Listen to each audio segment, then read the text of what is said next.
بسم اللہ الرحمن الرحیم۔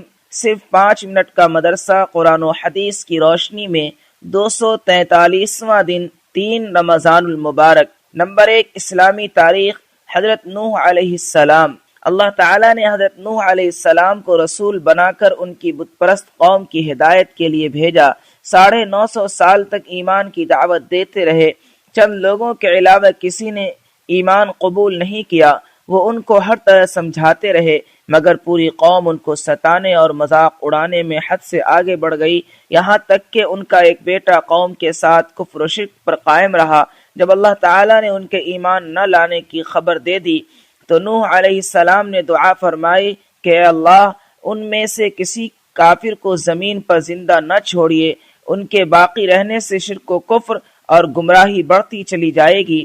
ان کی اس دعا پر اللہ تعالیٰ نے قوم کو ہلاک کرنے کی خبر دی اور حکم دیا کہ تم ایک کشتی تیار کر لو تاکہ طوفان کے وقت مؤمنین کو لے کر سوار ہو جاؤ۔ اس کے بعد پانی کا طوفان آیا اور پوری قوم ہلاک ہو گئی۔ 1 ماہ گزرنے پر طوفان ختم ہوا اور آپ محرم کی 10ویں تاریخ کو کشتی سے اترے اور شکرانے کے طور پر روزہ رکھا۔ طوفان کے بعد حضرت نوح علیہ السلام کے 3 بیٹے باقی رہ گئے تھے، جن سے انسانی نسل کا دوبارہ سلسلہ شروع ہوا۔ نمبر 2، اللہ کی قدرت۔ پانی کا انتظام۔ پانی اللہ تعالیٰ کی بہت بڑی نعمت ہے جس پر سارے جانداروں کی زندگی کا دار و مدار ہے۔ اگر زمین سے پانی ختم ہو جائے تو زمین سے انسان، حیوان، حتیٰ کہ پیڑ پودے سب ختم ہو جائیں، لیکن یہ اللہ تعالیٰ کی بہت بڑی قدرت ہے جس نے سمندروں کی شکل میں پانی کا بہت بڑا ذخیرہ جمع کر رکھا ہے، پھر وہاں سے بادلوں کی شکل میں پانی کو اٹھا کر سوکھی زمین کی طرف برساتا ہے، پھر اسی پانی کو زمین کے اندر ذخیرے کے طور پر جمع کر دیتا ہے، جس سے پیڑ پودوں کو پانی ملتا ہے، جس سے انسان خود پیتا ہے اور اپنی کھیتیاں سیراب کرتا ہے۔ اللہ تعالیٰ نے اپنی اس قدرت کو قرآن میں بیان فرمایا ہے کہ ہم ایک اندازے سے آسمان سے پانی برساتے ہیں، پھر اس کو زمین میں روکے رکھتے ہیں اور اس کو لے جانے اور ختم کر دینے پر بھی ہم قادر ہیں۔ نمبر 3، ایک فرض کے بارے میں۔ باجماعت عشاء اور فجر کی نماز پڑھنا۔ رسول اللہ صلی اللہ علیہ وسلم نے فرمایا، جو شخص عشاء کی نماز جماعت کے ساتھ پڑھے گویا اس نے آدھی رات عبادت کی، اور جو فجر کی نماز جماعت سے پڑھ لے گویا اس نے ساری رات عبادت کی۔ نمبر 4، ایک سنت کے بارے میں۔ دودھ پینے کے بعد کلی کرنا۔ رسول اللہ صلی اللہ علیہ وسلم نے دودھ پیا اور کلی فرمائی اور فرمایا کہ اس میں چکنائی ہوتی ہے۔ نمبر 5، ایک اہم عمل کی فضیلت۔ روزہ دار کو افطار کرانا۔ رسول اللہ صلی اللہ علیہ وسلم نے فرمایا، جو شخص کسی روزہ دار کو روزہ افطار کرائے اس کے لیے گناہوں کے معاف ہونے اور آگ سے خلاصی کا سبب ہوگا، اور روزہ دار کے ثواب کے مانند اس کو ثواب ملے گا، مگر روزہ دار کے ثواب میں سے کچھ کم نہیں کیا جائے گا۔ صحابہ رضوان اللہ تعالی علیہم اجمعین نے عرض کیا، ہم میں سے ہر شخص اتنی وسعت نہیں رکھتا کہ افطار کرائے، تو آپ صلی اللہ علیہ وسلم نے فرمایا، یہ ثواب تو اللہ تعالیٰ ایک کھجور سے کوئی افطار کرا دے، یا ایک گھونٹ پانی پلا دے، یا ایک گھونٹ دودھ پلا دے، اس کو بھی مرحمت فرما دیتے ہیں۔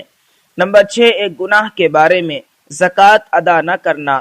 رسول اللہ صلی اللہ علیہ وسلم نے فرمایا، جس شخص کے پاس مال ہو اور وہ اس کی زکوٰۃ ادا نہ کرتا ہو تو وہ مال کل قیامت کے دن ایک ایسا سانپ بنا دیا جائے گا جو گنجا ہوگا اور اس کی آنکھوں پر 2 کالے نقطے ہوں گے، پھر وہ سانپ اس کو اس وقت تک نگلتا رہے گا جب تک بندوں کے درمیان فیصلہ نہ ہو جائے۔ نمبر 7، دنیا کے بارے میں۔ آخرت کے عمل سے دنیا حاصل کرنا۔ رسول اللہ صلی اللہ علیہ وسلم نے فرمایا، جو شخص آخرت کے کسی عمل سے دنیا چاہتا ہو اس کے چہرے پر پھٹکار ہوتی ہے، اس کا ذکر مٹا دیا جاتا ہے اور اس کا نام دوزخ میں لکھ دیا جاتا ہے۔ نمبر 8، آخرت کے بارے میں۔ مسلمانوں سے جنت کا وعدہ۔ قرآن میں اللہ تعالیٰ فرماتا ہے، اللہ تعالیٰ نے مسلمان مردوں اور مسلمان عورتوں سے ایسے باغوں کا وعدہ کر رکھا ہے جن کے نیچے نہریں بہ رہی ہوں گی، یہ لوگ ہمیشہ ان باغوں میں رہیں گے، اور ایسے عمدہ مکانوں کا وعدہ فرمایا جو ہمیشہ رہنے والے باغوں میں ہوں گے، اور اللہ کی رضامندی سب سے بڑی چیز ہے، یہ بہت ہی بڑی کامیابی ہے۔ نمبر 9، طب نبوی سے علاج، کلونجی میں ہر بیماری سے شفا۔ رسول اللہ صلی اللہ علیہ وسلم نے فرمایا، تم اس کلونجی کو استعمال کرو، کیونکہ اس میں موت کے علاوہ ہر بیماری کی شفا موجود ہے۔ فائدہ، علامہ ابن قیم رحمۃ اللہ علیہ فرماتے ہیں، اس کے استعمال سے پیٹ کا گیس ختم ہو جاتا ہے، بلغمی بخار کے لیے نفع بخش ہے۔ اگر اس کو پیس کر شہد کے ساتھ معجون بنا لیا جائے اور گرم پانی کے ساتھ استعمال کر لیا جائے تو گردے اور مثانہ کی پتھری کو گلا کر نکال دیتی ہے۔ نمبر 10، قرآن کی نصیحت۔